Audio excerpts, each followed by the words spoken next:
Highest returns అని మనం quantification exactly చేయలేం కానీ బట్ సెక్టర్ స్పెసిఫిక్ అనుకోండి ఇండియాలో హైయెస్ట్ రిటర్న్స్ జనరేట్ చేసిన మ్యూచువల్ ఫండ్స్ అన్ని కూడా ఐటీ రిలవెంట్ కేటగిరీ అనమాట. అంటే డిజిటల్ ఫండ్స్ ఉంటాయి, టాటా డిజిటల్ కావచ్చు లేదా ఐసిఐసిఐ ప్రుడెన్షియల్ డిజిటల్ ఫండ్స్ ఉండొచ్చు. ఇవి గత 5 years నుంచి యావరేజ్ మీద రిటర్న్స్ నీకు ఒక 28% దాకా ఇచ్చిందండి. బట్ ఈ సంవత్సరం వరస్ట్ రిటర్న్స్ ఇచ్చింది, గుర్తుపెట్టుకోండి. అందుకని మనం హైయెస్ట్ రిటర్న్స్ గురించి మాట్లాడుతున్నప్పుడు టైం పీరియడ్ గురించి కూడా మాట్లాడటం బెటర్. అంటే షార్ట్ టర్మ్ లోనా, మిడ్ టర్మ్ లోనా, లాంగ్ టర్మ్ లోనా అంటాం బెటర్ అనమాట.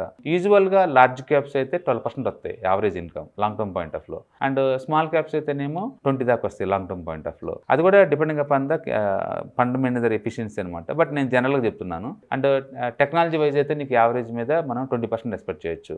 సో అందుకని మీరు తీసుకునేటప్పుడు రిస్క్ ప్రొఫైల్ చూసుకోండి, ఎంత రిస్క్ తీసుకుంటున్నారు అనేది. అలాగే ఏజ్ ఫ్యాక్టర్, మీరు యంగ్ ఏజ్ లో ఉంటేనేమో స్మాల్ క్యాప్కి వెళ్ళిపోవచ్చు, హై రిస్క్ ఉన్నట్టుకి వెళ్ళిపోవచ్చు. ఓల్డ్ ఏజ్ లో ఉంటేనేమో డెట్ ఫండ్స్, మినిమం గ్యారెంటీ ఉన్న ఫండ్స్కి వెళ్ళొచ్చు. అందుకని వెల్త్ మీకు రెగ్యులర్ మెయింటెనెన్స్ కోసం కావాలనుకుంటేమో ఇన్కమ్ ఆప్షన్ తీసుకోవచ్చు, డివిడెండ్ ఆప్షన్. లేదు నేను అక్యుములేట్ చేసుకుంటాను అనుకుంటే మీరు గ్రోత్ ఆప్షన్ తీసుకోవచ్చు. అట్లా చాలా రకాల మ్యూచువల్ ఫండ్స్ ఉంటాయి. సో అందుకని రిటర్న్స్ హైయెస్ట్ ఏది అని మనం చెప్పలేము.